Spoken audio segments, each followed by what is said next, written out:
Good afternoon.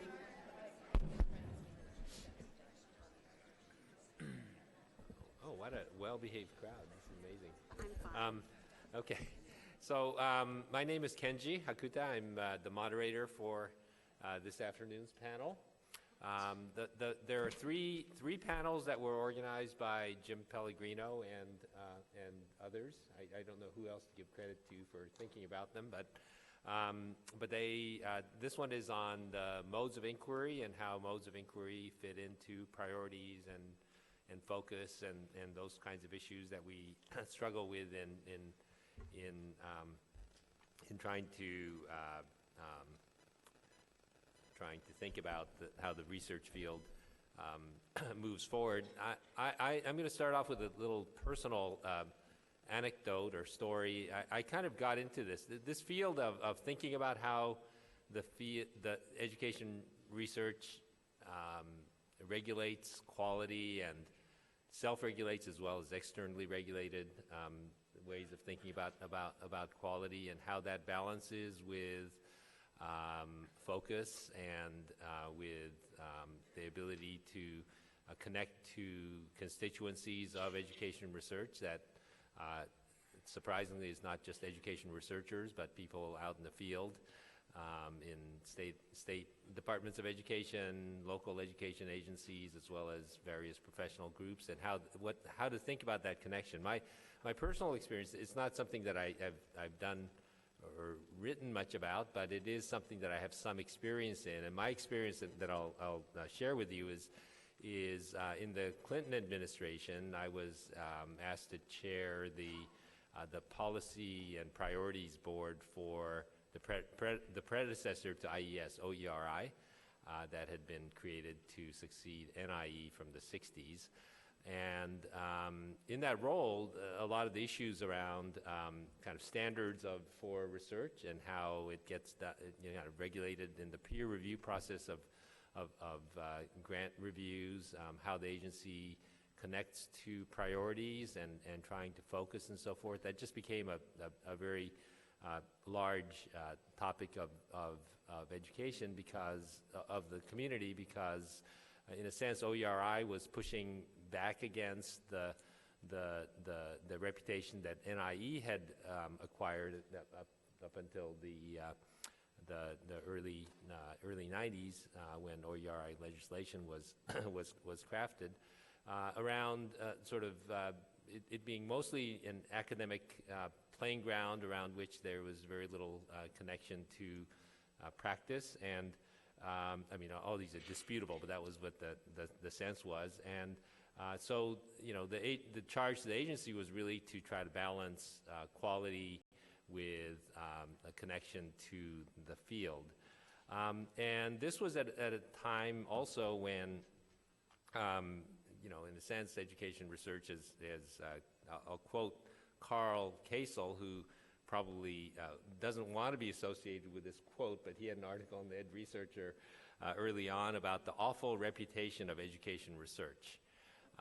It was preceded by everyone's been to fourth grade and so forth. And but anyway, in my role at OERI, I sort of saw firsthand some of the, in a sense, instantiations of the awful reputation of education research. I remember we did Hill visits and various congressmen and senators who were sort of interested mildly in education research, and basically the staff was telling us, the only people we hear from are the researchers, not the constituents, not the parents, not the students, not the teachers, not even boards of education.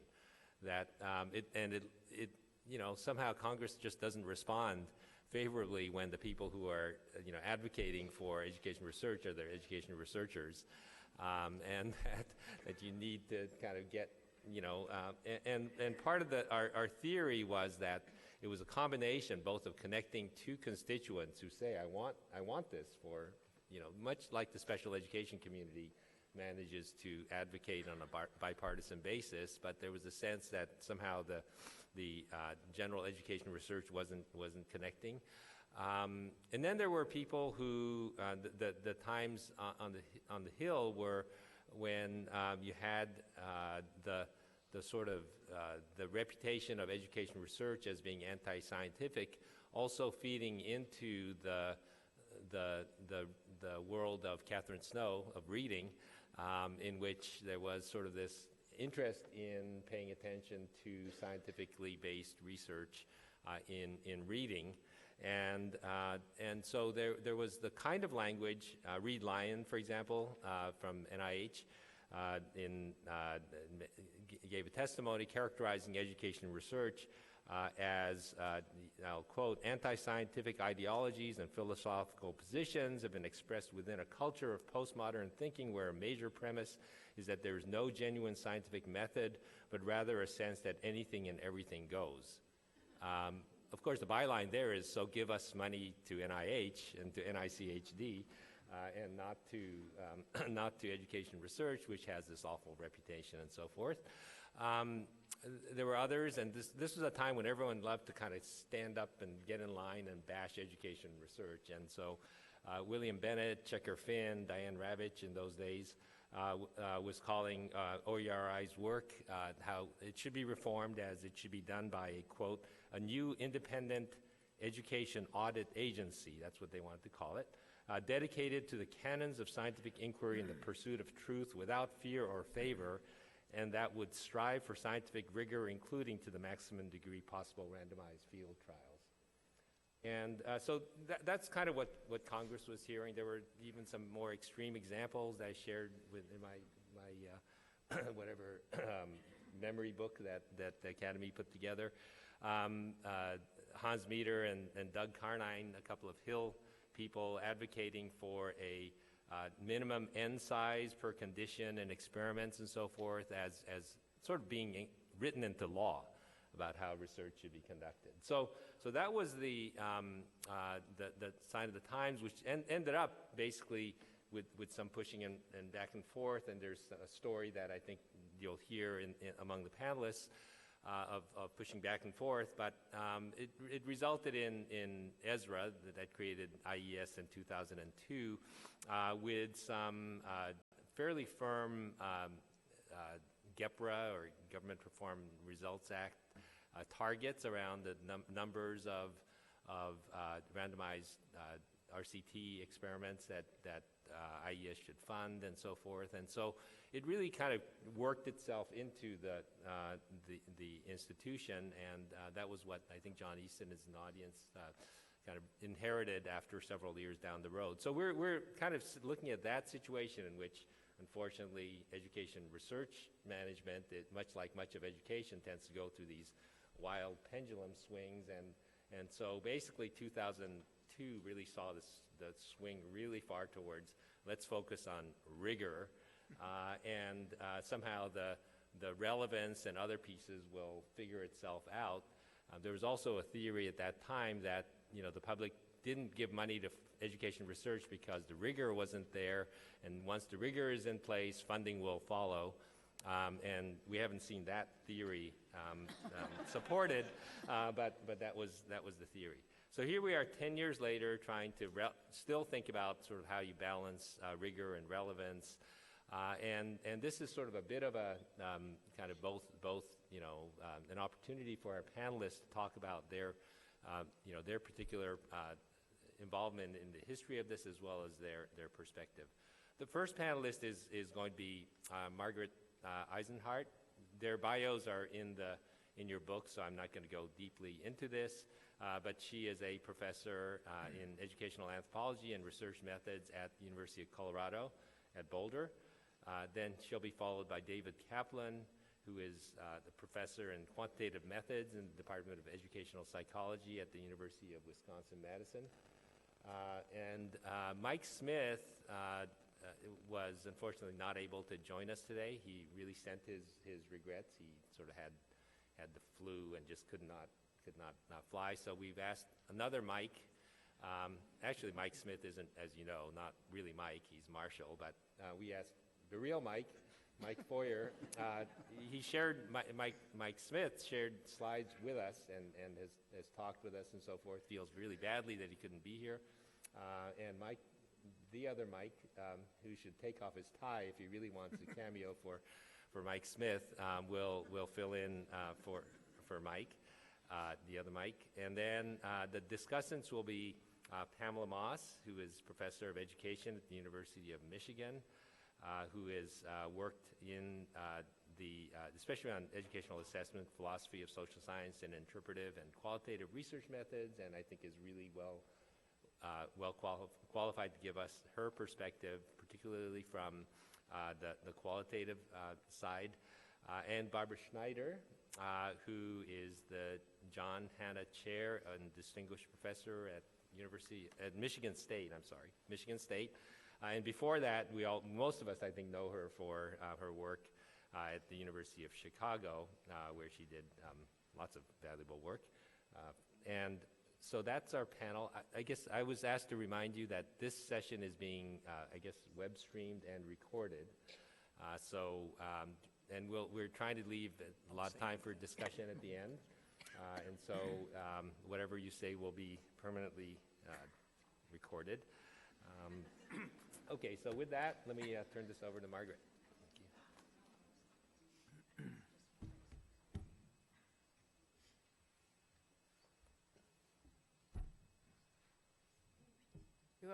Whoever's in charge, do I just use this to advance my slides? Right. All right. Welcome, everyone. I think we have the worst slot on the program, being right after lunch. But we are being recorded, so try not to snore or, do anything like that. I'm going to talk a little bit about the fairly recent history of legislating the value of educational research. As Kenji said, and probably most of you know, educational research has been under scrutiny and attack for years. And the attack really did take a new turn in 1998 when the meaning of educational research was first codified in federal law.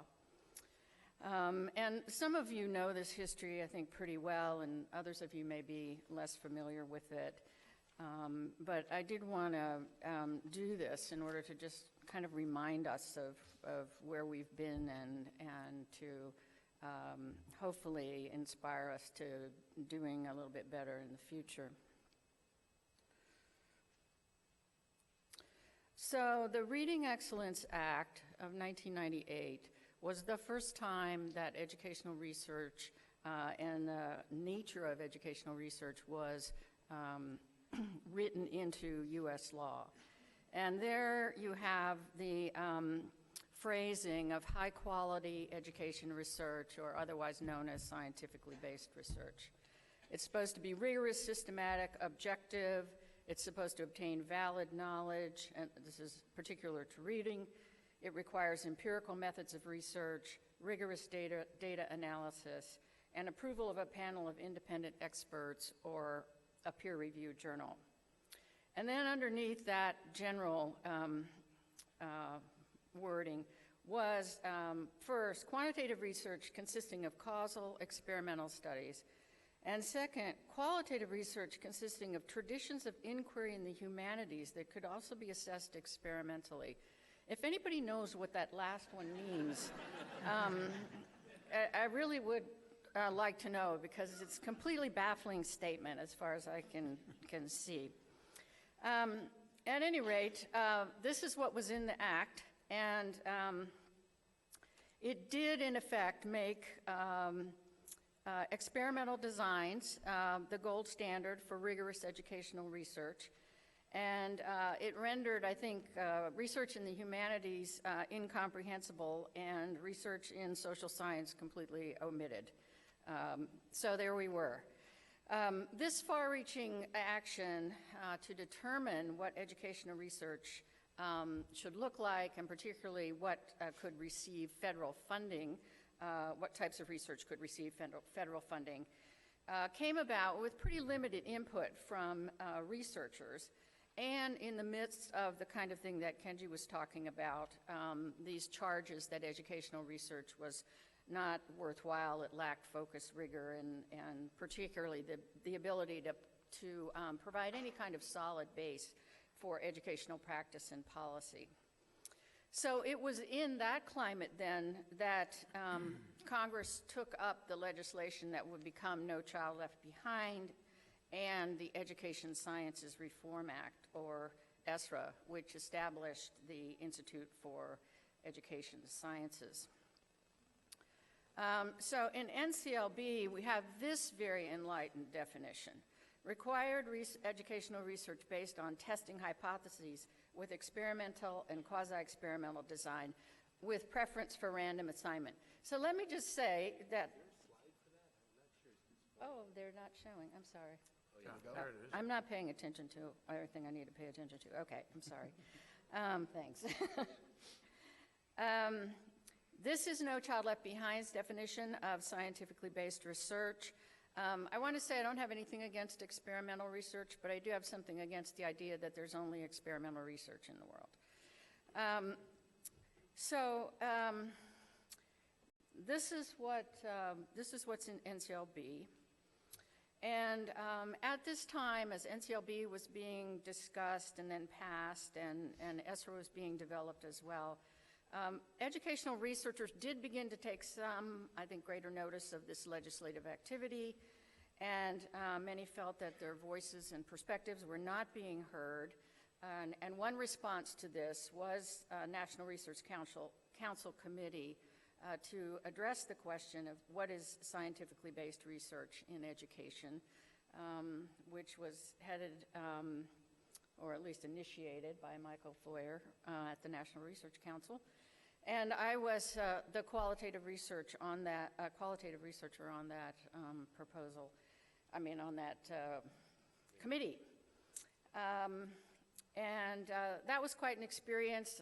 Some of you have heard my stories about that. I'm not going to really go into that, but it was definitely a formative experience in my career. Okay, so moving on to scientific research in education, this NRC report. This was a much broader definition of scientifically based research or scientific research in education. In the report, we talked about scientifically based research being defined by a set of principles appropriately applied to a research problem, not by a particular method or set of methods. The principles that we discussed included posing significant questions that can be investigated empirically, establishing links to relevant theory, developing a logical evidence-based chain of reasoning, using methods appropriate to the questions posed, and finally attending to replication and generalization across studies. So I do have some issues with the way that the discussion of replication and generalizability ended up in that report, but otherwise I like this definition very much.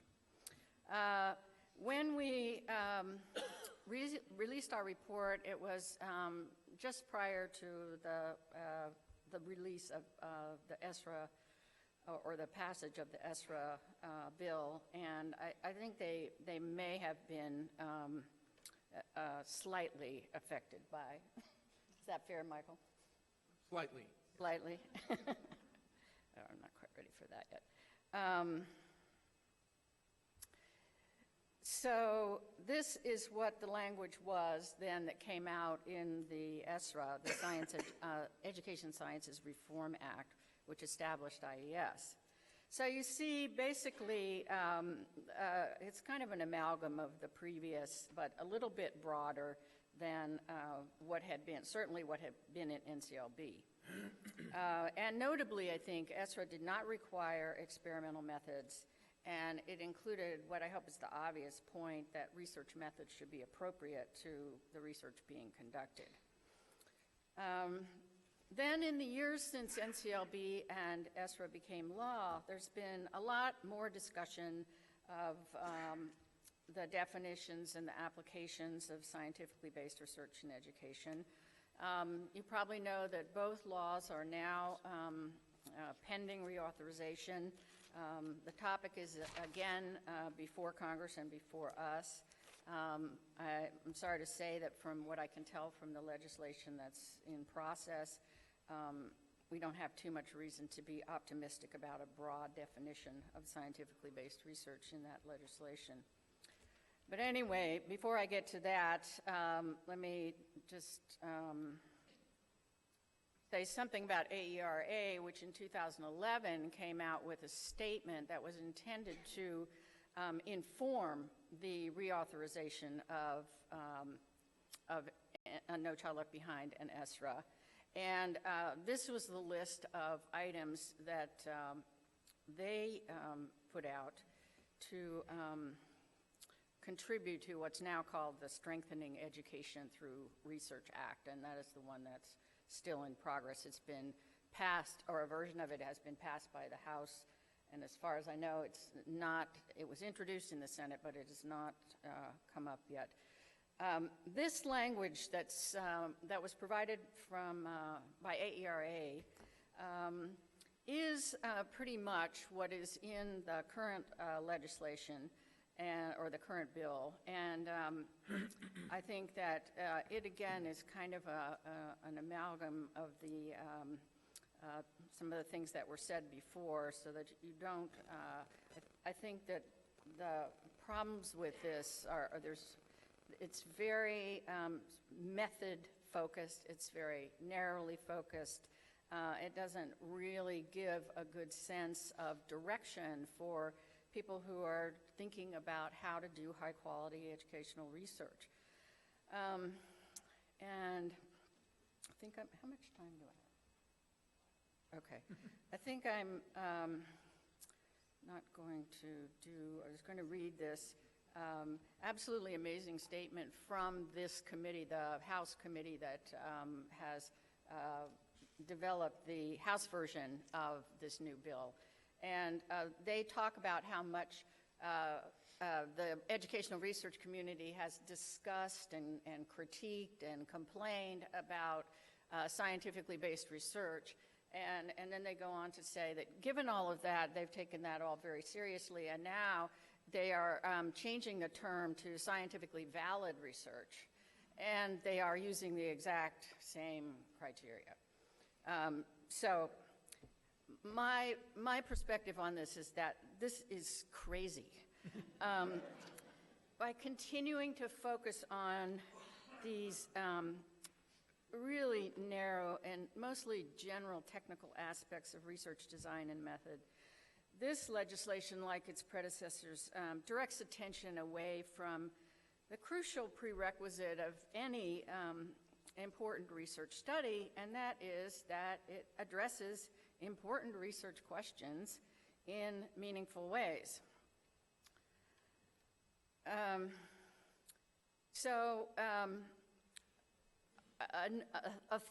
Something that I think is a better document for those of you who are getting started in your careers and are thinking about trying to meet particular kinds of research standards in your own research, I would recommend to you a different AERA document, a 2006 document, Standards for Reporting on Empirical Social Science Research in AERA Publications.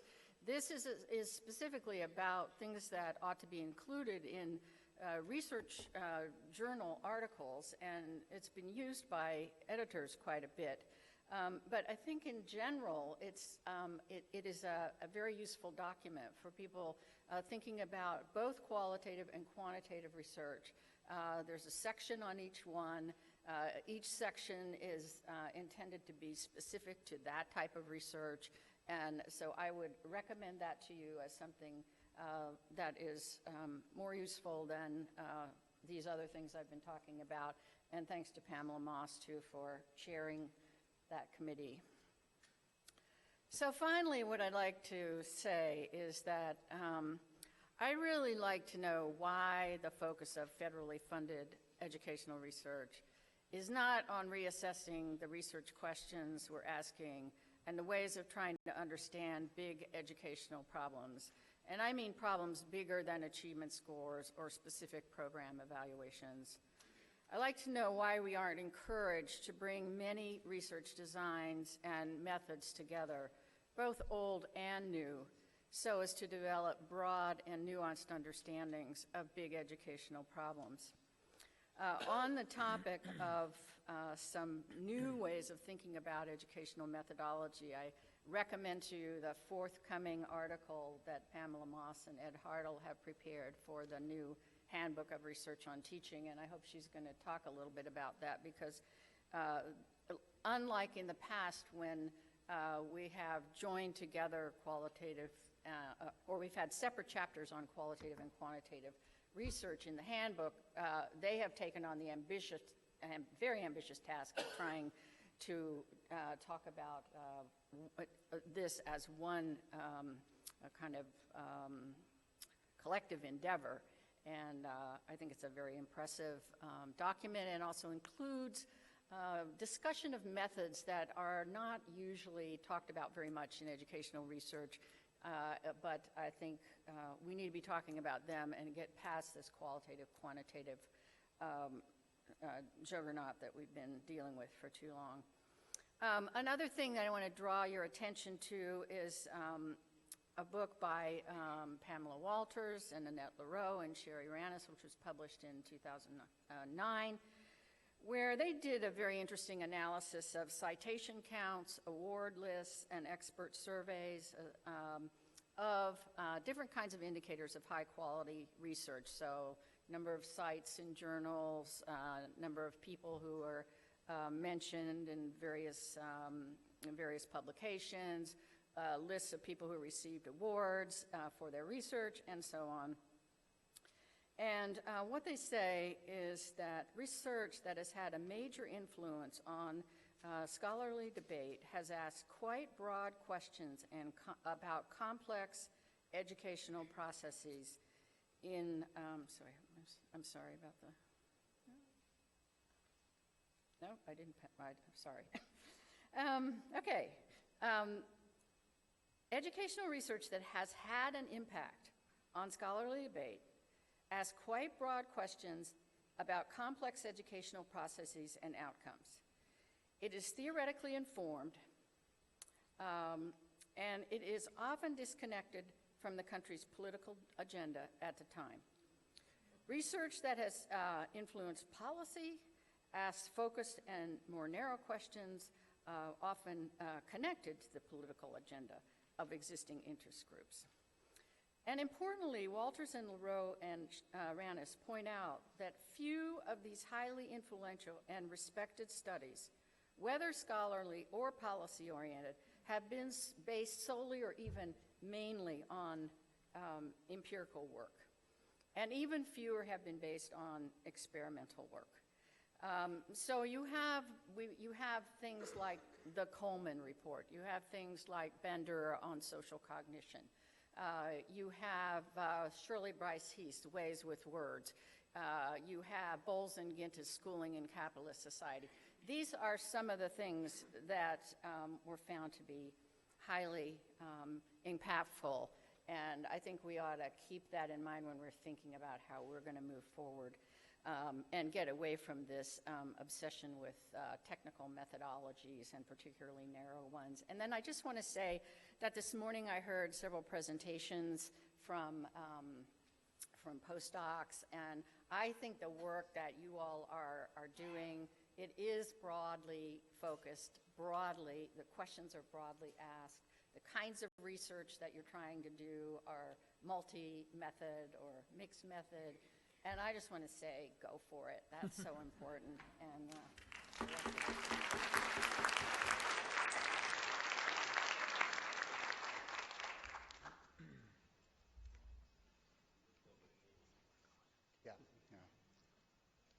Okay. So that's not my talk. There's my talk.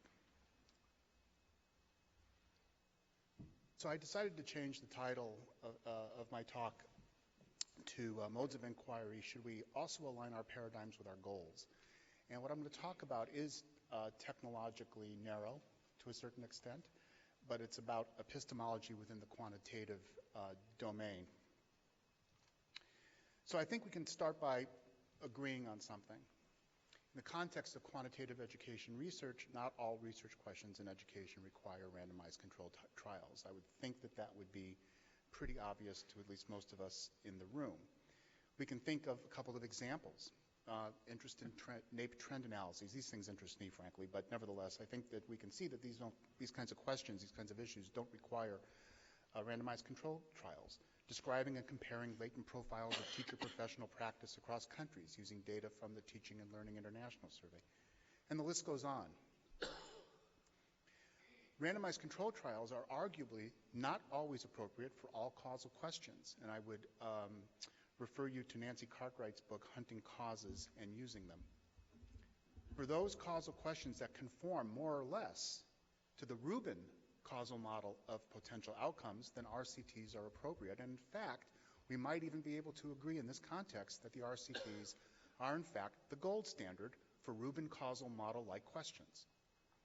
But if RCTs are not feasible or ethical, which is often the case, then certain controls, in fact, can be placed on quasi-experimental designs that can get us quite close to the causal estimand of interest. And I here would refer you to the work of Tom Cook, Will Shadish, and Wong, and their work on within-study comparisons.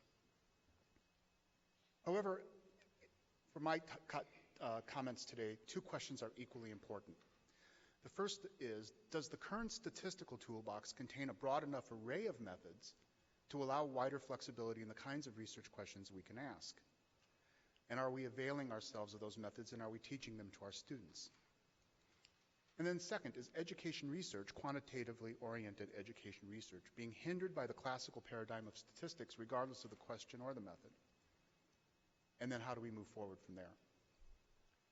So let's start with the statistical toolbox first. We can consider two methodologies that have been developed in the last 30 years that have profoundly impacted education, HLM being one of them.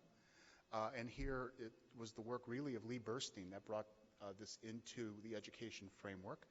It's been expanded dramatically by Tony Breik and Steve Raudenbush and Harvey Goldstein and Sophia Rabi-Hesketh, among others, where this method recognizes the organizational structure of educational systems and allows for a rich modeling across these structures. Perhaps a little bit less well known are the so-called mixture models, which allow us to relax a one-size-fits-all presumption and provides more nuanced analysis of education inputs, processes, and outputs.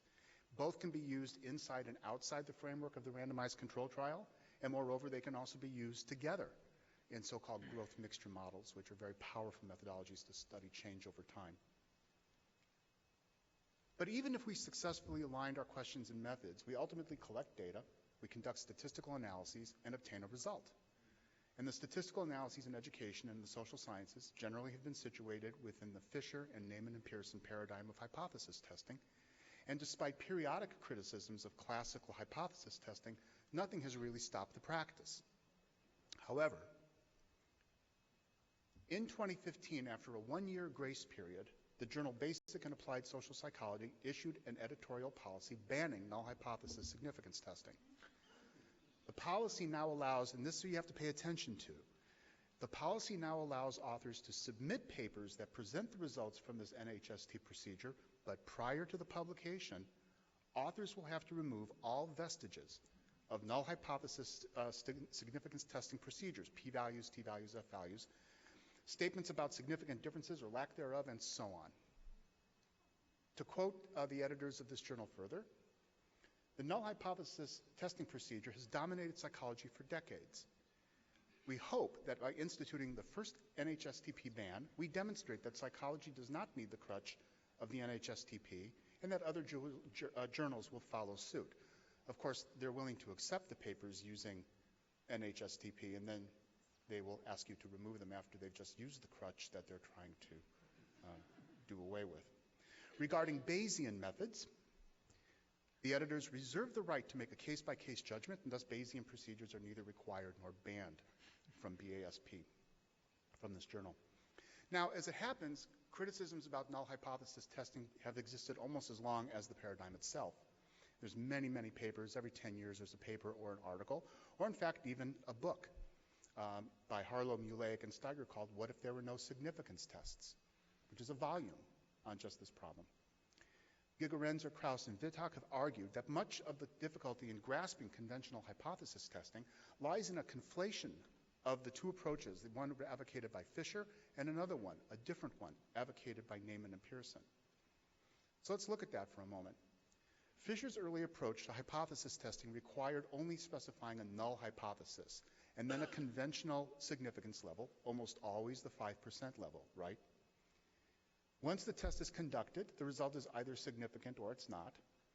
But if the resulting test is significant, then the null hypothesis would be rejected. And if the resulting test is not significant, then no conclusion would be drawn. Fisher did in fact have a later approach which required only presenting the p-value, whatever that happened to be, and then letting the substantive field fight over whether it is significant or not. Didn't catch on. Neyman and Pearson did something different. They required two hypotheses to be specified, the null and alternative hypothesis. And in doing so, one can compute a desired trade-off between two types of errors, type 1 errors, which you're familiar with, and type 2 errors. The Neyman and Pearson approach is a decision-theoretic framework providing information leading to an action taken by a researcher that minimizes one of the two types of errors. That's what it is. The conflation of the two approaches lies in the use and interpretation of the ubiquitous p-value. In Fisher's paradigm, the p-value is a matter of convention, with the result being the outcome of the data. But in the Neyman and Pearson paradigm, the type 1 and type 2 error probabilities are a property of a test, not a property of the data, and are determined prior to any experiment, observational study, or whatever being conducted. To quote Gigerenzer, Krauss, and Vito again, level of significance and alpha are not the same thing.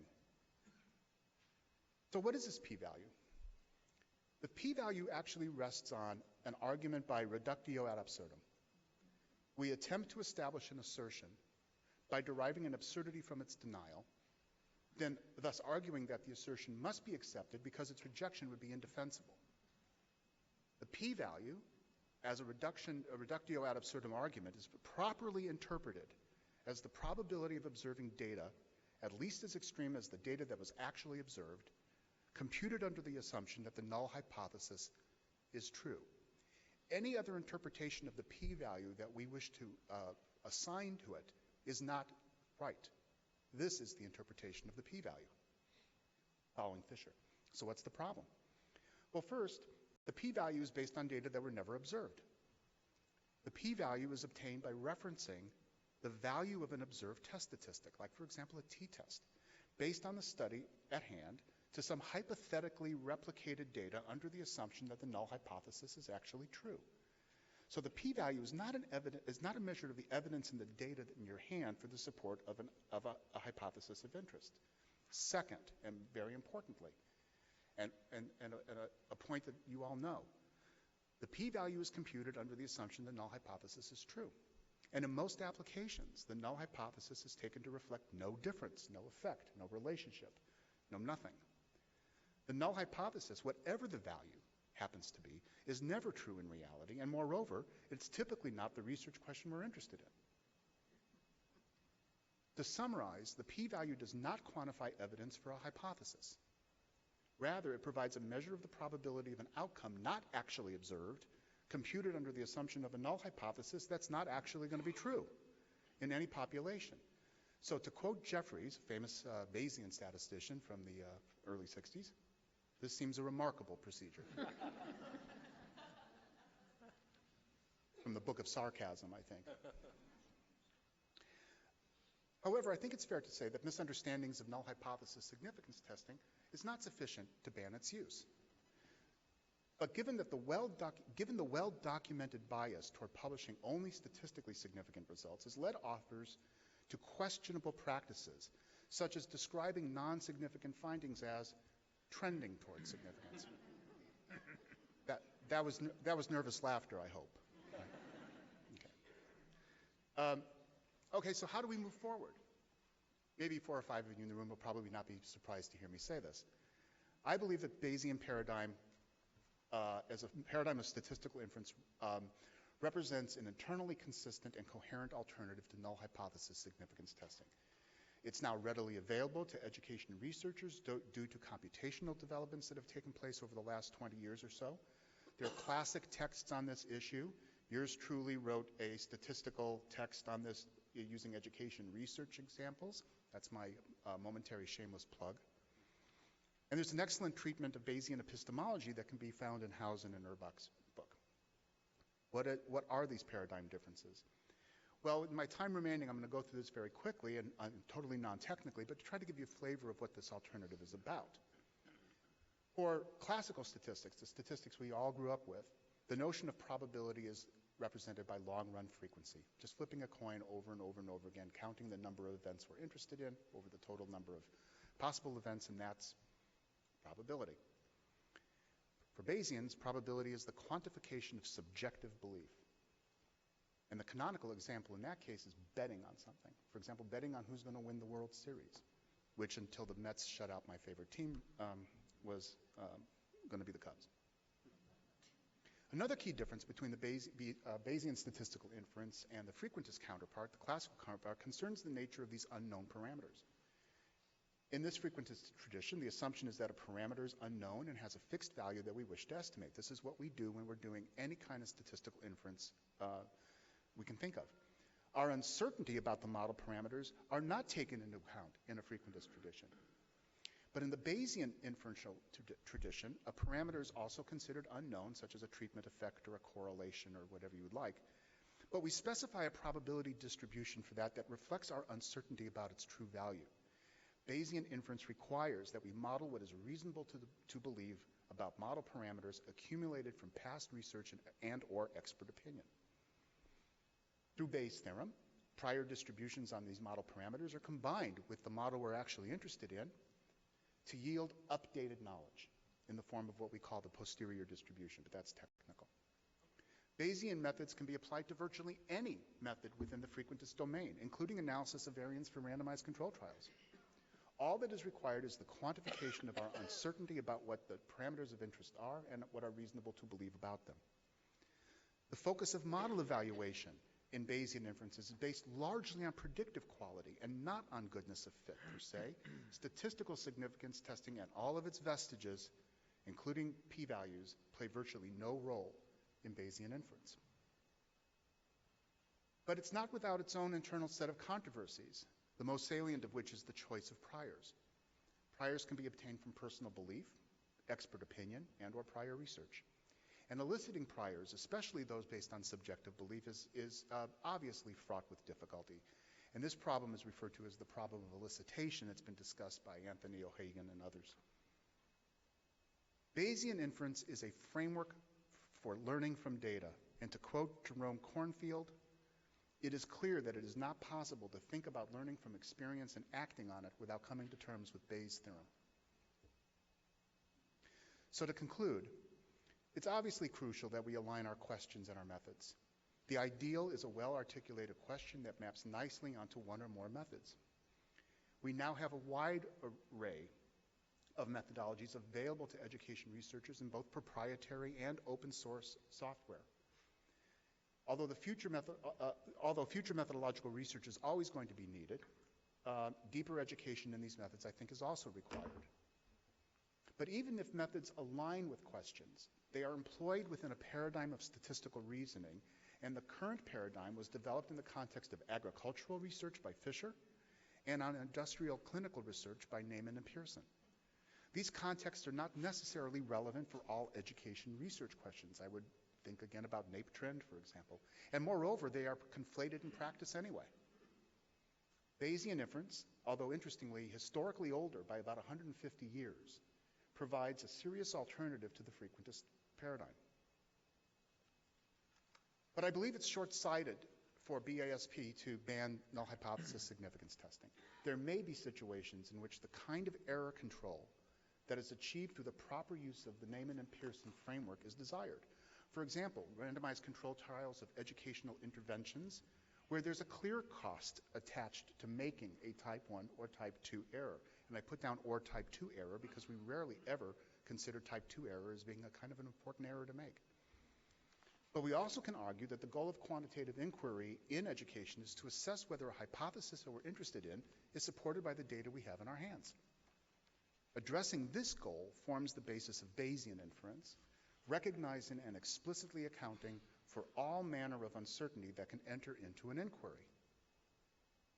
But for a Bayesian approach to quantitative inquiry in education to move forward, I think several steps are necessary.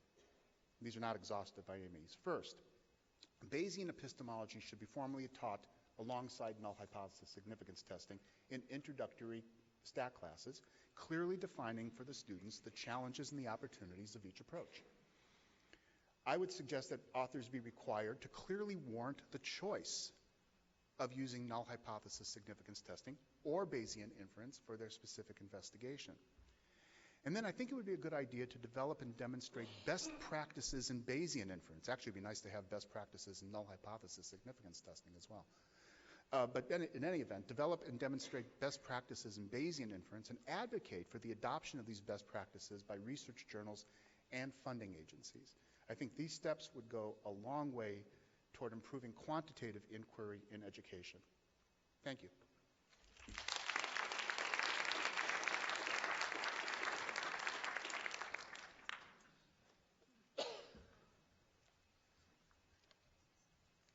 Good afternoon. I am not Mike Smith. However, Mike sends his regards, came down with the flu, and has asked me to present some of the themes in his slides and in his notes. The reason I've put some things in red here is that I got the slides in time to do that and try to emphasize a few important facts or themes or ideas, including Mike's email address. Although he did say that anything that I say that you really like, I should get attribution for. And the complaints, you should go to that email address. Before I do that, I just want to interject a couple of footnotes to essentially to Margaret's and Kenji's presentation earlier about the origins of scientific research and education and that whole evidence movement. It's, first of all, a very important topic for our academy. As you heard, the political confrontation regarding the quality and uses of education research hasn't actually dissipated. In some ways, it's gotten worse, although these things do tend to have their ups and downs. And it's interesting to note that one of the important, I think, more optimistic findings from the work we did is about how ESRA, the federal law on education research, actually did reflect to some extent and did respond to some of the points and some of the recommendations in the National Research Council volume that Rich Shavelson is largely responsible for. So that's good news, and in fact, it was pretty quick. You know, we're in the National Academy of Sciences building here, so I can't help but think that some reports coming from academies take longer to find implementation. Some of you may know this, but the first question that was actually asked to the new Academy of Sciences in 1864 was whether the U.S. should convert to the metric system. The answer was yes, and so I guess we're still in the implementation phase. Here you had a case when it actually was there was a more speedy impact. The second thing I want to tell you is that I'm glad somebody mentioned Carl Kasel's paper, The Awful Reputation of Education Research. It's interesting, that was published in 1993. Our work on scientific research and education started roughly 9 or 10 years later, and I had my own kind of experience with the awful reputation metaphor, because when we were getting that project started, I called some of my colleagues, including one a good friend who happens to be an economist, and I said, look, we're about to start a study at the NRC on the scientific quality of education research. And he said, well, that's good. It's about time the Academy did a short report. Which gives you an idea that this has been a kind of sort of pervasive problem in our field, in our profession. The third or fourth point on SRE, on the scientific research thing, is that one of the things we discovered in doing that study was that, in fact, these kinds of questions about methodology and the use of research and evidentiary standards were actually quite present in other fields at the same time. And I remember that when we were holding a workshop of some sort having to do with the research and education, there was another committee in the National Research Council working on research standards and evidence in criminal justice programs.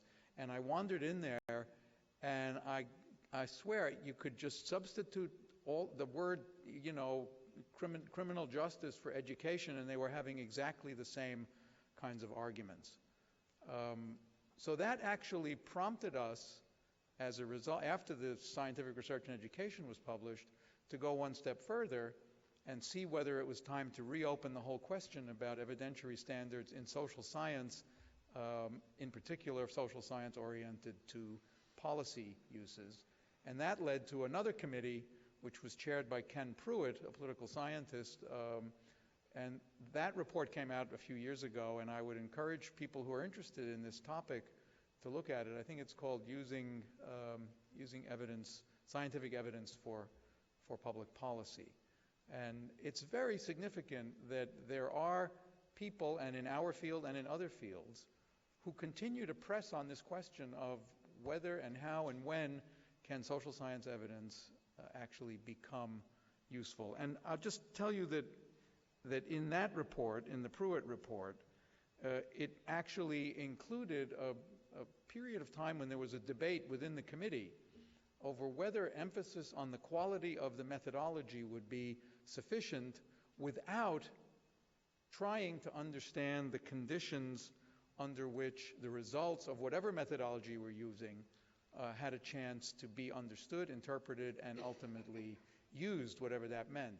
And one of the ironies that the Pruitt Committee had to contend with was indeed that we spend billions of dollars. The federal government has a very healthy appetite for buying social science-based advice, but it's not entirely clear that we know why.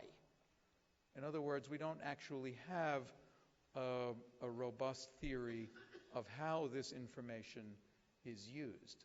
Now that, for me, doesn't mean that we should stop buying it. Quite the contrary. I think that's it's a good sign that we have this appetite, even if we're not exactly clear how it's used, but this is an ongoing thing. In any event, back to Mike Smith, which you'll see, I think, relates to a lot of this conversation. So in Mike's slides and in Mike's talk, he has two main themes that he wanted to present. The first being that research oriented to the improvement of education should hinge on important questions, and I've highlighted in red here from his original slides some keywords that I wanted to maybe try to have you think about. So one is about the idea of important questions, and if you think back to the Scientific Research and Education volume, that was indeed one of the principles that the committee recommended, that good education research focus on important questions. For Mike, the important questions that he then comes back to have to do with the quality of schooling and the relationship between quality, equality, and inequality. And this, for him, has been, among other things, part of a lifetime of work, and so that's what comes up as part of the important questions. The second thing that Mike points out has to do with method. And here again, one can find traces of this in the SRE volume, where the question about what method to employ should follow the definition of the question that's being asked, and not the other way around. Today, and in Mike's talk, he actually inverted the order here, so I'm going to start with questions of method. And here, what I can tell you is that these are summary notes from a longer paper that Mike and his colleague Allen Ginsberg have written, which is going to be published by the American Enterprise Institute soon. And I think in one of the corrected slides here, I can show you the actual title of the thing. But what Mike and Allen did was essentially look at a whole stack of the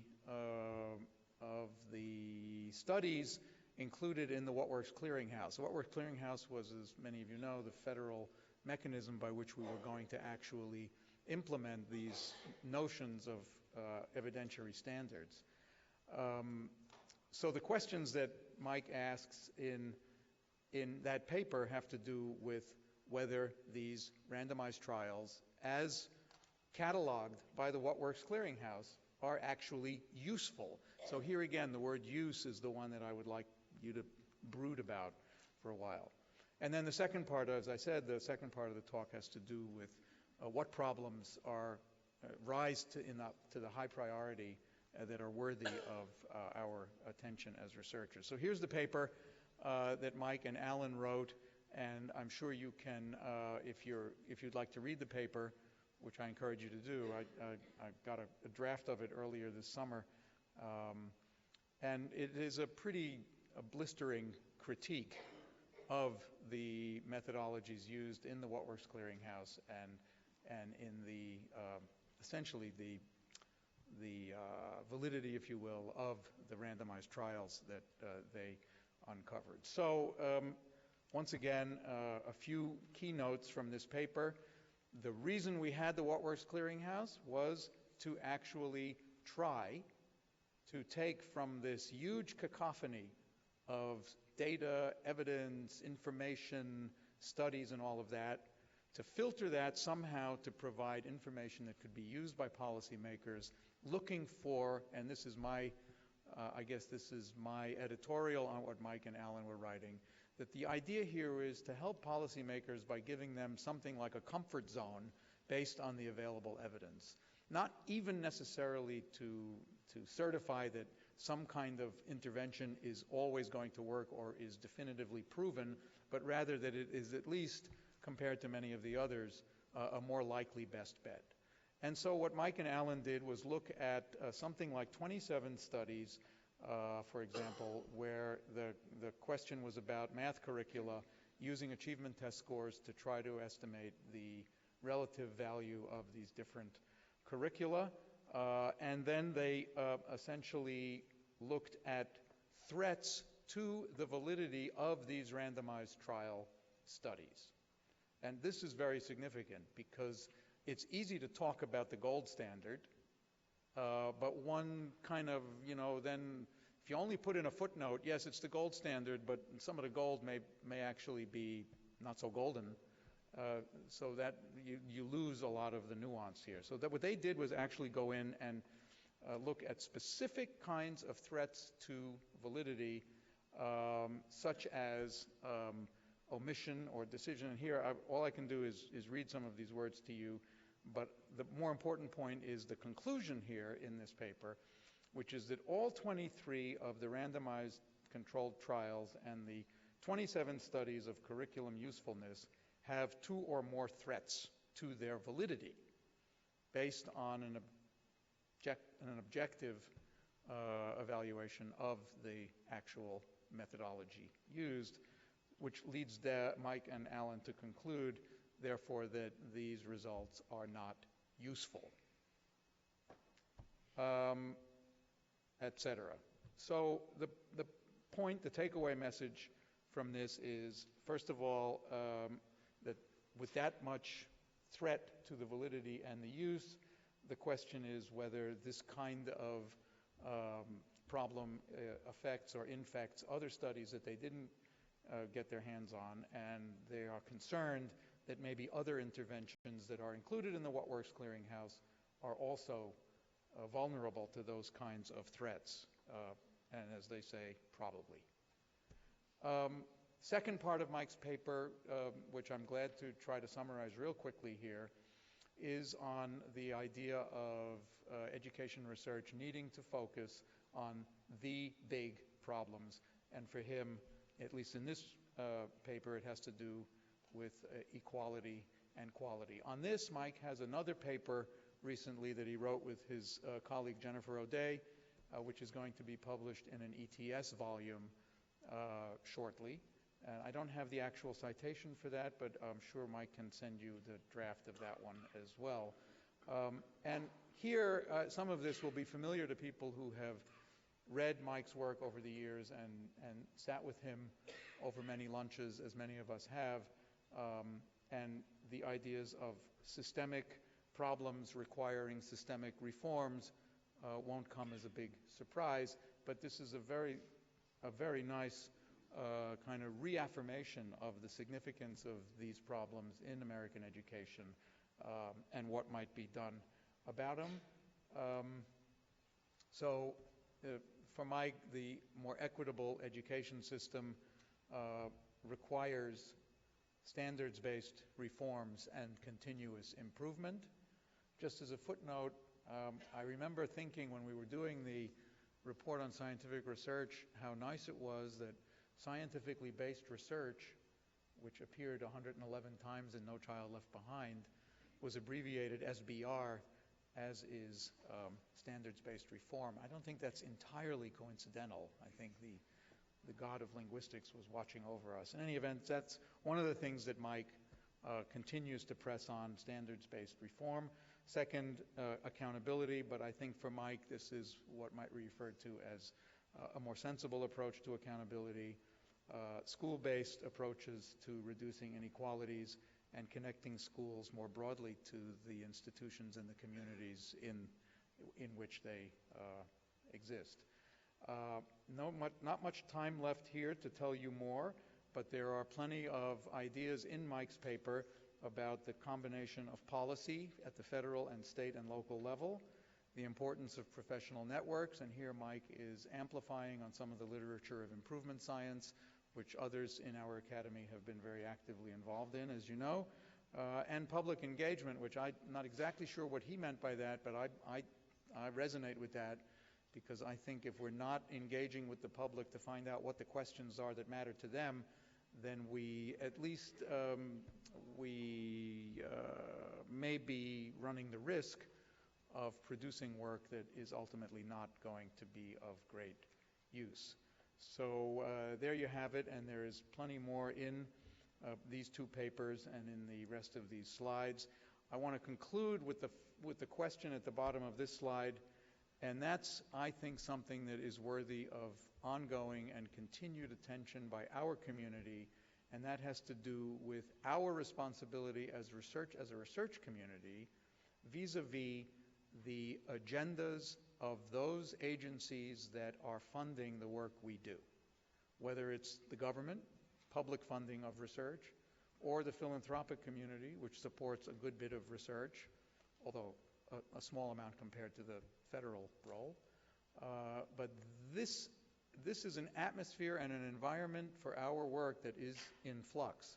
And I was very glad to see that Mike was raising this question, because I'm kind of hoping that our academy finds ways to take this on, because I think this is very significant for the future of education research, along with other things such as the open data and privacy movements, etc.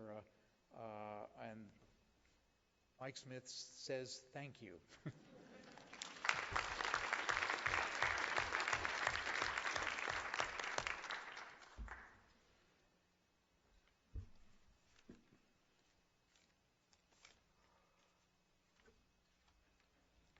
So I will go ahead and start while Jack's getting up the slides.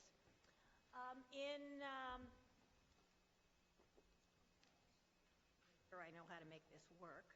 Yes. In preparing to be a respondent for this session, I took a look back at the 1999 recommendations for research priorities the Academy made to the policy panel for OERI that Kenji described.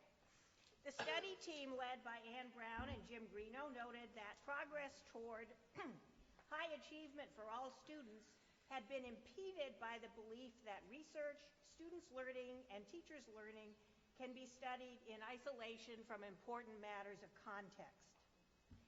Following Donald Stokes' discussion of the importance of use-inspired research, or research in Pasteur's quadrant, the panel on strengthening the capacity of the research system, chaired by Lauren Resnick, highlighted the importance of problem-solving research and development. They defined it in terms of the following features: commitment to improvement of complex systems, co-development by researchers and practitioners, long-term engagement that involves continual refinement, and commitment to theory and explanation. I'm going to orient my comments today around those recommendations especially the commitment to theory and explanation in light of complexity and context specificity, which I think is crucial to relevance, although of course it's only a piece of relevance, which would be another presentation. So the question I'm focusing on is what theoretical, practical, and political work might we undertake to better implement those recommendations? Much of what I'm going to say today has been informed by my work with Ed Hartle on the chapter Margaret mentioned for the Handbook of Research on Teaching that we've titled Engaging Methodological Pluralism. I'm careful to say informed by to give me the freedom to talk a bit around and beyond the chapter without implying that Ed will agree with everything I'm about to say. I should add that a number of people in this room generously took the time to give us thoughtful comments on the chapter, and we're tremendously grateful for that. So I'm going to make a small set of meta-theoretical assertions about where we might focus some of our scholarship in order to enhance and expand work in Pasteur's quadrant on problem-solving research and development, which I'll argue requires engagement with methodological pluralism. So assertion one, while our questions should certainly guide our choice of methods, we also need to acknowledge that the methodologies we know shape the questions we ask, as well as our understanding of what constitutes good research. And I'll argue we need to illuminate those preconceptions for critical reflection. One way to do that is by confronting the methodologies we know with alternatives and then learning from the differences. To do that, we need maps of the field of education research that represent a richer range of methodological affordances than do the commonplace terms of qualitative, quantitative, and mixed. Here, by way of example of one such map, is the list of methodological traditions Ed and I focused on in the chapter. These are, of course, illustrations painfully selected from a much longer list of productive possibilities. We use the word tradition to acknowledge that each reflects a complex and dynamic field. I won't read them all to you. I'll just let you look for a minute at the range. In trying to provide concrete examples of research within these methodological traditions, we tried to consistently foreground a particular research problem. The phenomenon we focused on was how teachers and other educational professionals both use and engage in research about teaching and learning to inform their practice.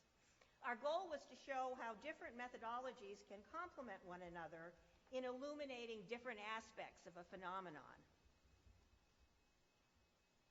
While we intended to illuminate a broad range of methodological affordances, what may be more important is the kind of critical reflection on taken-for-granted principles that the comparisons enable. We have a long list of such comparisons, but I'm going to pull one out today that's particularly relevant to explanatory theory and to arguments about experimental design as the gold standard for causal research. So by way of contrast, I'm going to highlight the conception of cause foregrounded by those who draw on complex adaptive systems theory, or I'm very much a novice. So a complex adaptive system, and I'm staying quite close to their words right now, is composed of multiple heterogeneous agents who interact with one another over space and time, and where the agents continually adapt to that experience. So subsequent interactions are contingent on previous ones, and interactions occur on multiple timescales. Complex adaptive systems can produce emergent properties, system-level behavior that cannot be deduced simply by aggregating the properties of the agents. They can self-organize to create patterns of behavior at the group level without necessarily an organizer or designer. So, from this perspective, causality can flow in multiple directions, from agent to agent as they interact, from interacting agents to phenomena at higher levels of the system, from emerging phenomena and pre-existing social and physical structures back to the interacting agents. These causal influences occur on different timescales. Understanding how emergent properties are produced requires attention to mechanisms, tracing the interaction among agents across space and time. Following Scott Page and Miller, the goal is to find out when and why productive systems emerge and how they can persist. The earlier slide was Testfastion and Axelrod, which I should have mentioned. So while there are methodologies specific to complexity science, it's also used in social sciences as an umbrella methodology for organizing programs of research. That's something Marilyn Cochran-Smith has done in the context of teacher education. From this perspective, experimental and quasi-experimental design starts to look a lot less like a gold standard for causal conclusions and more like another tool, sometimes useful, sometimes not.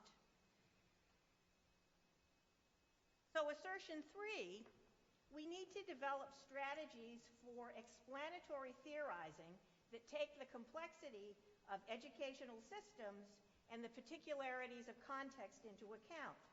This includes exploring different ways of asking causal questions, different strategies for promoting change, and different conceptions of how knowledge accumulates or generalizes across studies. To illustrate this assertion, I'm going to turn to the topic of research syntheses and guidance for building syntheses that are methodologically inclusive and that acknowledge context specificity and complexity without losing the sight of the need for more generalizing theory. One key distinction in the literature on research syntheses is that between aggregative and configurative syntheses. Drawing on the work of Sandalowski and colleagues, aggregation entails the pooling of findings intended to address the same relationships, and it's reflected in the meta-analyses with which we're all familiar. Configuration entails the arrangement of thematically diverse individual findings into a coherent theoretical rendering of them. Thematically diverse findings may contradict, expand, explain, or otherwise modify each other. So here's a theoretical rendering from a configurative research synthesis, she doesn't use that term, developed by Julie Marsh, focusing on interventions to support the data use process in schools.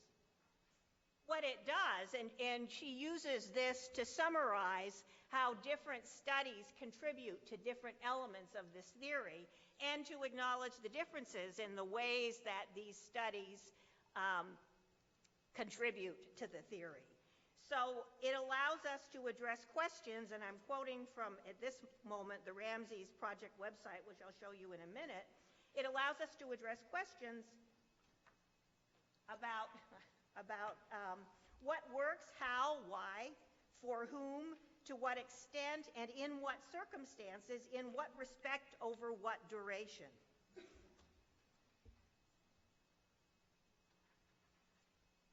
Most of the available guidance, in the US at least, supports aggregative syntheses that use the tools of meta-analysis, as does the What Works Clearinghouse. And yet there's a growing recognition from multiple sources that findings from such syntheses are insufficient to support professionals in making the kinds of decisions that they need to make to put interventions to work in their own contexts. The What Works Clearinghouse, for instance, is now producing practice guides, although the standards for evidence remain closely tied to those used for experimental and quasi-experimental design. What's needed as well are theories that empower local actors with the resources they need to make wise decisions about what to do next in circumstances that are always partially unique, contingent, and evolving. There's rich guidance available in the research synthesis literature. For instance, here are links to two websites in the UK that provide guidance at a similar level of detail to that provided by the Campbell Collaborative or the What Works Clearinghouse, but that support rigorous configurative as well as aggregative reviews. So let me close with a few implications for research policy. I'd like to see us push back against a priori general statements defining good science or good research of the sort that Margaret talked about, not because they aren't useful, but because they're partial. They're informed by a particular set of methodological perspectives, and they don't always represent themselves as partial. To the extent they're accompanied by policy incentives and sanctions, they're also powerful, and that makes it harder for promising methodologies to flourish. My argument is that we need to situate them in a field of productive possibilities, in a broader field of productive possibilities. Also, much like the Academy's 1999 recommendations, I'd like to see us come together around particular educational problems and develop multi-methodological programs of research that address them. And there we need to acknowledge that who's at the table matters. Having richer maps of the field of possibilities should make it harder to ignore the exclusions. If there's a principle of good research I could stand behind, it's the value of confronting our own perspectives and practices with alternatives and then learning from the differences. As Ed and I argued, embracing the learning opportunities of methodological pluralism should enhance our collective capacity to respond resourcefully to the unknown challenges ahead. Thank you.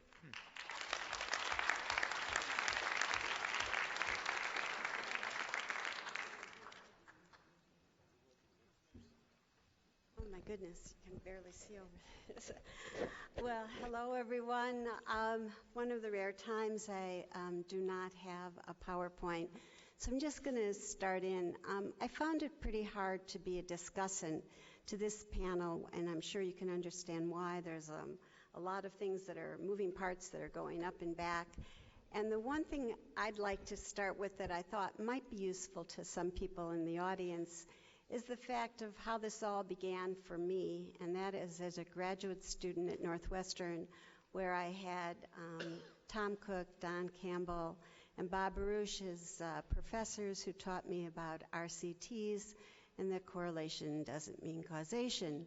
I, of course, liked this whole notion.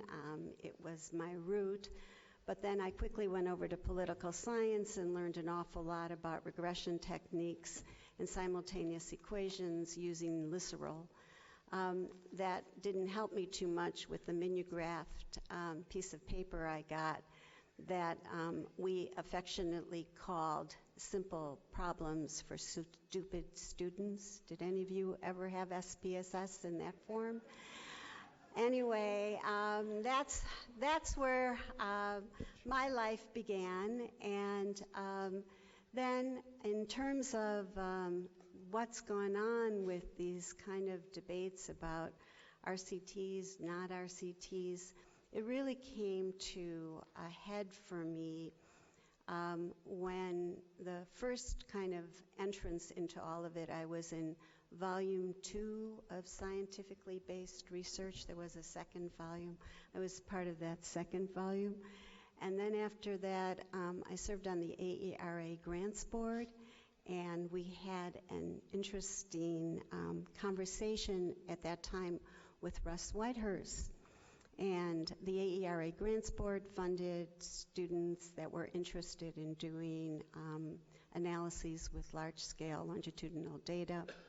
And he came in, and we were all very happy to see him. And then he started talking, and the next thing we heard was, and so all the work that you're doing is basically not relevant, can't move policy, and I'm not even sure why you're doing it.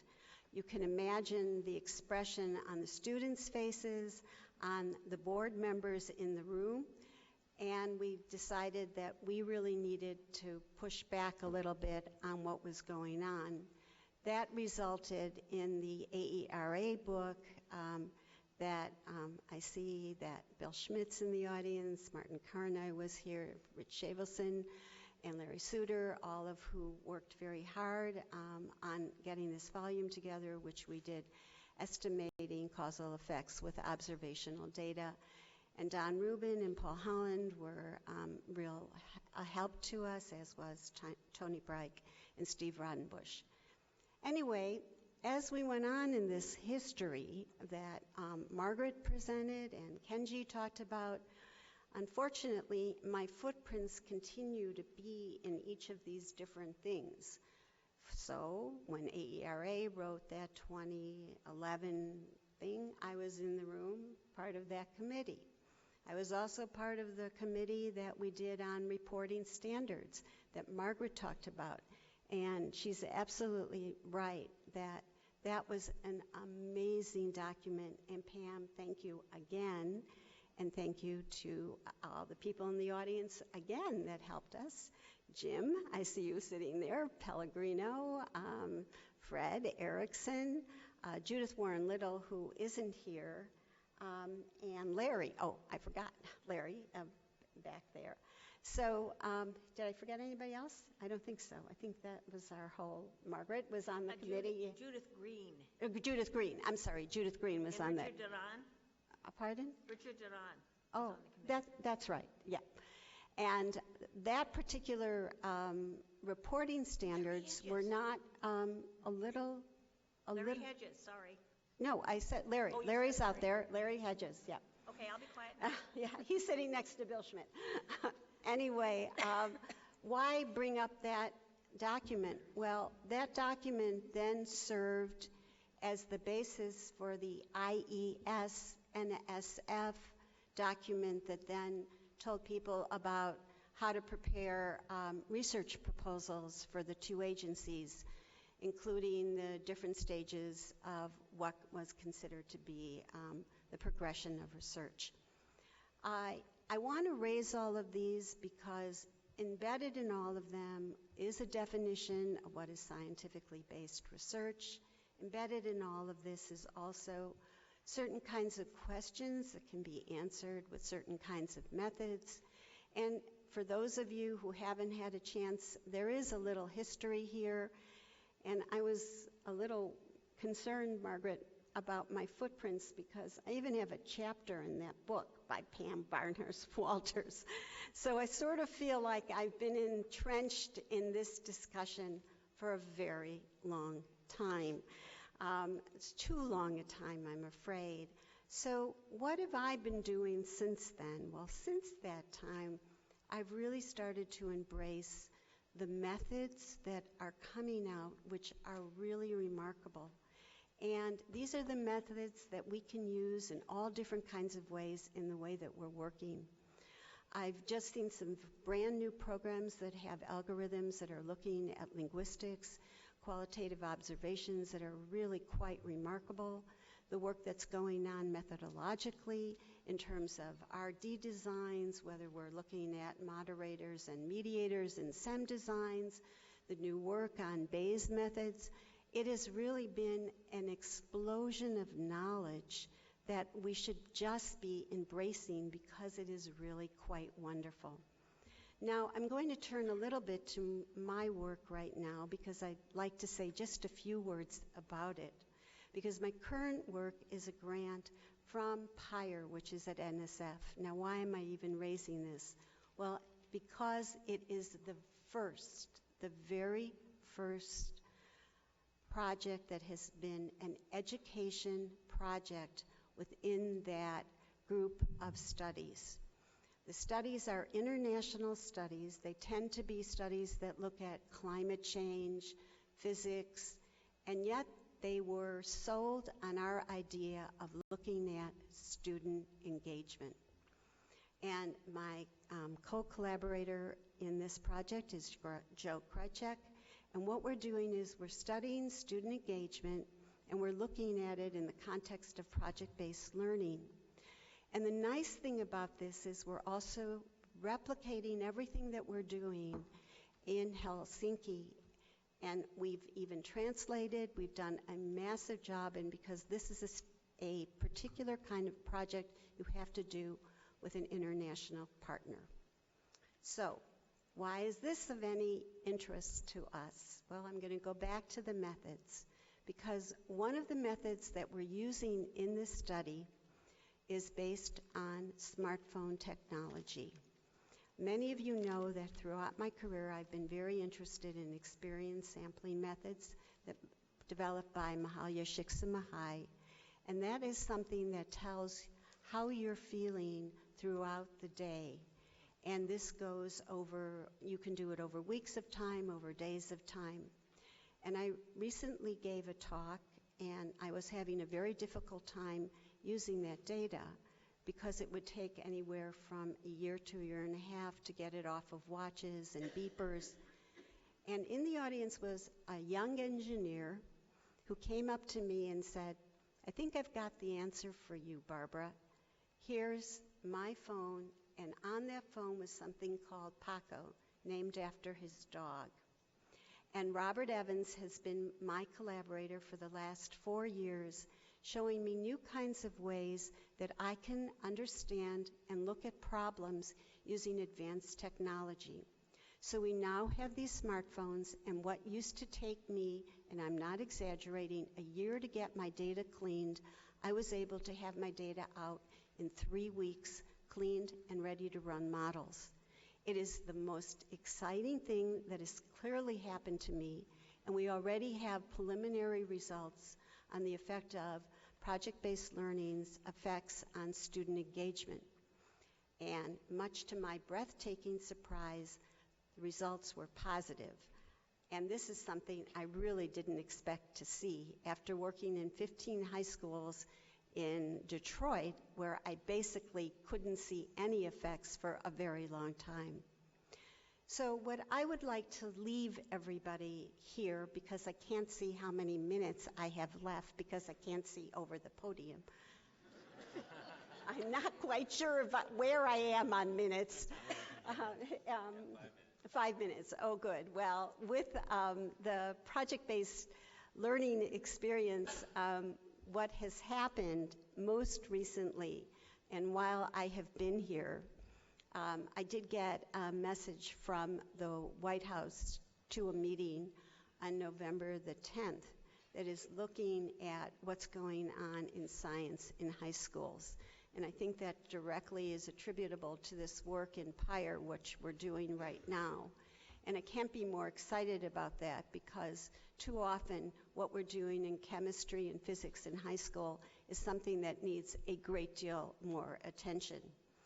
I think that for us as a group, and given that this is the National Academy of Education, and I can vividly remember the first time I ever went in Judd Hall, and I heard some people talking and thought, wow, is this ever going to happen to me? Am I ever going to do work like these people on the stage? It was the most enlightening, exciting experience I had, learning about what people were doing in education at the time. And I'm thinking, oh my goodness, and here I am. And I would say to every one of you, and so many of you whose work that I respect, I'm really thrilled to be here. And I hope for all the young people that have come here today to think about and look at that wonderful, large palette of methods that's coming around, because they're going to allow us to ask questions we never asked before and understand phenomena that was out of our reach.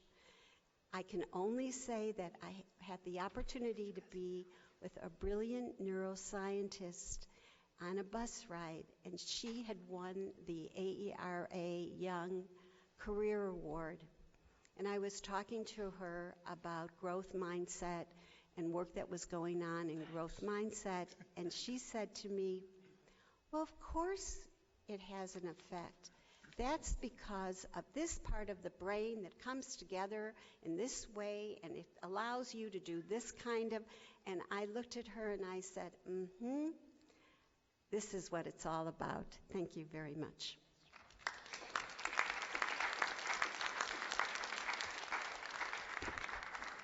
I'm sure in this room there's no shortage of opinions and observations you'd like to share.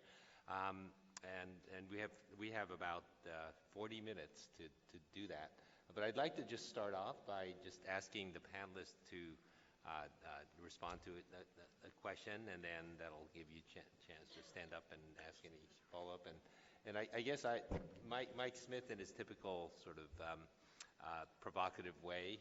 Amy's waving to you for some reason. Pardon me? Oh, we have 10 minutes. I'm sorry. I thought, ooh. What did you think we had? Am I fired as chair? What did you say we had? 40. Good. Yeah. Okay. 10. 10. Okay. So. Maybe we should just let people ask. Okay. Yeah. Maybe we could just ask. But if anybody, while you come up to the mic, just one question was his term describing the field as having abrogated its responsibility about quality and priorities in research. And I don't know, David, if you have any comments? Actually, it wasn't about that. Oh, okay, all right, yeah. Something else Yeah. that he said. Okay. Margaret? No comment?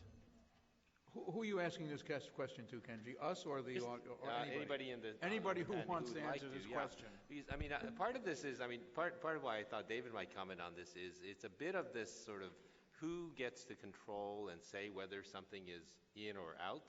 I thought the amazing example of banning p-value reporting, for example, is a great sort of case where you think about the way that the field tries to self-regulate, what it does and that sort of. Well, I think this may not be a direct answer to your question. I think what bothers me the most, I really enjoyed Pamela's comments about the methodological diversity, and I had alluded in my talk to this book by Nancy Cartwright called Hunting Causes and Using Them. It doesn't talk explicitly about the agent-based modeling, but it does get into this. It's very, very good. But if we're going to advocate for methodological diversity, then the criticisms of these methodologies should be fair. And it seems to me, if I understood these remarks correctly from Mike Smith, and I might not have, that RCTs are being criticized because they don't deliver on external validity. But that's not what RCTs are supposed to do. And so I think it's unfair to criticize a randomized control trial and what emerges from that on the basis of external validity. It used to be the case. There used to be a little small book by Campbell and Stanley, and it talked about experimental designs and what they control for and what they don't control for. So in fact, even if you use a 20-year-old curriculum, it's an external validity problem, but you have a tightly controlled randomized experimental design, that's the causal effect. All other things being equal. That is the causal effect. The fact that it's useless, to me, is not a reason to criticize randomized control trials per se. Criticize randomized control trials on its appropriate basis. What's wrong with them? What were the threats to the internal validity of these experiments? The very thing that the randomized control trials are actually supposed to control for.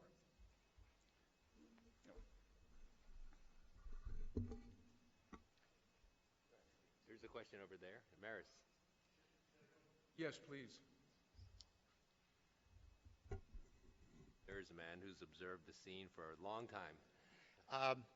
My name is Maris Vanaskis, and I want to congratulate the panel and the National Academy of Sciences for what you're doing. I think it's a big step forward. I want to make a comment on what some of the things that you're hearing from Congress in the past, and I think you'll hear from it in the future, which is a question not of the framework necessarily, because most of the people who are talking on the Hill about any of those things don't know much about them. They don't know much about standards. What they're worried about is the quality of the work. And where they're coming from is the issue of having somebody look at OERI or IES and saying this is good or bad research within its own terms, but something as basic as that.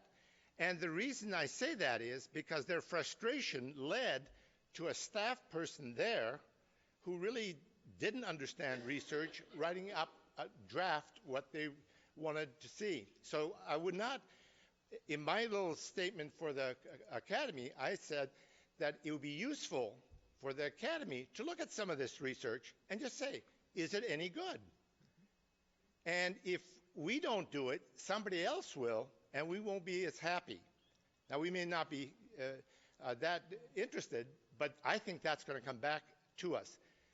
Secondly, I think it's very important that we realize part of the concern is not just with the discussion that you've had, which is about how to do research, how to do better research. I think that was very useful, and that we should continue it.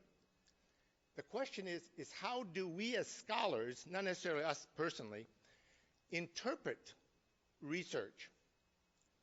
And the suspicion in Washington is that, in fact, it's used for partisan purposes by both sides. Now, the reason I say you want to think about that is because one of the values of history, if you value these kind of things, is to look at what we've done in the past. And I'm in the midst of writing a book, the second volume, My History of Head Start, of Head Start in the late 60s to 1980. And it is a story of academics like us. I'm not sure anybody's on our in the Academy, who basically knew quite well that Head Start was not having the effects that they had hoped, and that's quite late. And then went about making sure that the 1980 report, signed by a lot of us, not necessarily individually, said it works. And as you look at some of these past experiences, the disquiet in academia comes from that. And what is interesting in the issue of Head Start, which is a program I strongly favor, but many of the old pioneers in their old age are reminiscing about what happened and saying, yes, we knew it didn't work, but it was important to advocate it. So another issue that the Academy may want to discuss someday is, what's our ethical responsibility as professionals, as scholars, when we deal with advocacy-type issues, and how well have we done it, not as an Academy, but as you look at something like Head Start, it's an interesting case study. Thank you.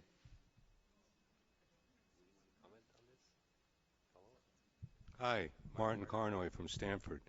The issue I'd like to raise very quickly with the Academy is that, again, the panel did a great job looking at a particular issue, which is how to do better research in education. But I'd like to just raise this question, and that is that we're focused heavily on the effectiveness of education, and properly so. But the fact is that while we're so focused on the effectiveness of education, and I would argue that in general the effectiveness of education has become much better in the last 20 or 30 years. There's quite a lot of evidence for that. It's unclear even that the inequality of education has become any worse. I mean, Sean Reardon shows that the test scores of the upper 10%, but we don't know whether that's due to education or whether they're investing in stuff outside of school, probably likely outside of school. The problem is that while we're so focused on education, the fact is that inequality in our society has become much, much worse. And the question is, are they just making us focus on education while they steal our money from our back pocket? Really, as a complete diversion, okay, arguing continuously that the way to solve inequality is to make education more effective and more equal, when in fact there's evidence that it's not doing that. Why don't I think the Academy should undertake to question whether we're being had?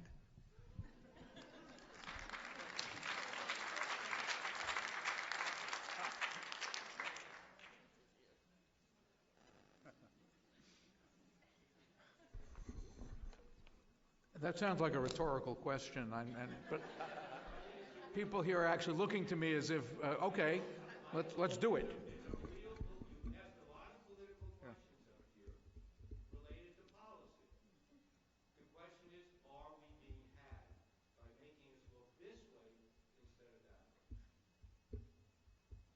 in one of the things that, I'm sorry. No, go ahead. Make you please. jump? Yeah, well, that's good. So one of the things I take from my reading in and around complex systems theory, this actually comes from quite an accessible white paper by Scott Page, who's one of the theorists I cited, is the importance of research that crosses boundaries, in the sense of we're focused on education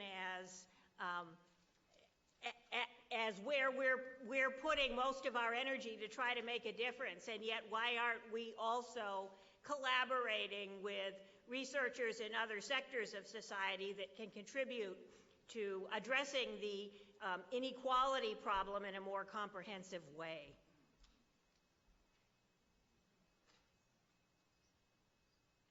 According to my watch. Oh dear, I didn't want the last word. I know. Maybe what I'll do is I'll give everyone a chance to say a last word if you. There's somebody at a microphone. No, Bob is up there. Sorry, Bob. We'll let Bob have the last question. What we used to call the National Research Council. I guess I want to quarrel with one thing that David Kaplan said, because I have read the Mike Smith's piece about the what works stuff. And I don't think that paper was an attack on RCTs. It was an attack on the claims made by them in the What Works Clearinghouse. And if you just look at the site itself, you'll see the claim is that there is external validity. And the problem is, you said it correctly, that the RCT itself doesn't establish external validity. External. Thank you. External validity. Yeah. Yeah, and I mean, that's what Mike's complaint was about. It wasn't about RCTs, it was about external validity. And the point is that if you look at the What Works Clearinghouse, it claims this is going to help you make evidence-based decisions about your school. Right. That's the problem. That's a problem. I agree with that. Thanks, Bob. Mike and I are grateful for that correction. Okay. I'm looking at our big boss here. The other Mike, Michael Foyer. Yes. Should we try to stay on time, or should we? Do we have more time for questions? Well, I'd like to disagree with Martin. I hate to do this, but I'm very concerned that people might walk out of here thinking that there are pockets in our educational system that don't look any different than they looked in 1960. And I think that I'm not blaming us or blaming anyone in the room for that, but is that the consequence of poverty, or is this the consequence of poor education in bad schools? I think that these are questions that we still are haunted with and are going to continue to be haunted with. And I worry that we cannot leave here not recognizing that there still are an awful lot of children that are just having a terrible time in schools. I just want to, first of all, thank you, Kenji, for chairing this, and thanks, Jim, for organizing it. This was, I found this very interesting. I'm sorry, other people here found this interesting. Timekeeping here. No, you did great. Yeah, it's okay. You'll be called upon again to do more of these. Don't worry. It seems to me as though this leads to some very interesting questions that I hope especially members of the Academy are willing to think about. We have a research advisory committee that is empowered in some sense to think about what ought to be the big strategic questions that this small academy undertakes. And I would welcome some continued conversation about the extent to which we as an academy, not to mention we as an education research community, really feel that we have the resources and the capacity and the machinery to actually address, suppose we even agreed, all of us, with Martin's hypothesis that what we ought to be studying here is the ravaging effects of poverty more than the what's going on in the schools. If that's a bad mischaracterization probably of what you were saying, Martin. I mean, these things, I don't think I'm not sure that our academy or the education research community can take on all of that. So there's partly a matter of efficiency here. If you look at the data on how much is spent by the federal government on research, you need a microscope to find the trend line for education compared to all these other things. So given that that's currently the state of things, I'm just suggesting that we try to think strategically about what we can do well. And I apologize, Martin, if I vulgarized what you were saying, but we'll have a chance to continue the conversation. Yeah. There's one more question, yes. But if you don't mind, I mean, just to respect the time for we have a break and meeting. Networking and so forth. If you don't mind, I'd like to thank the panel, and then if you wouldn't mind just coming and talking to the panel. So, all right. Well, thank you very much. That's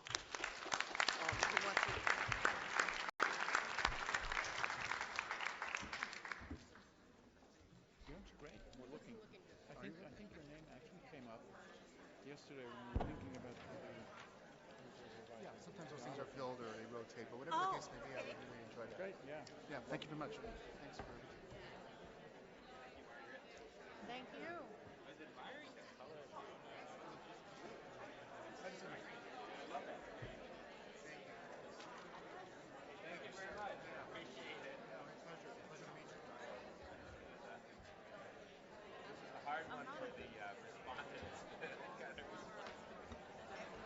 I sent you something.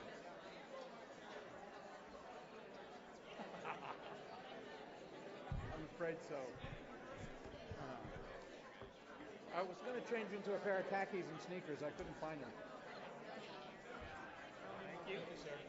So the abrogation thing is really that, it's partly that the field doesn't, the public doesn't really, we're in a context too, And I'm doing some writing about this. Are you? Yeah. It's the convergence of changes in philanthropy, changes in the federal role, and the effect this has on the scope and capacity of the education research community. That's pretty scary.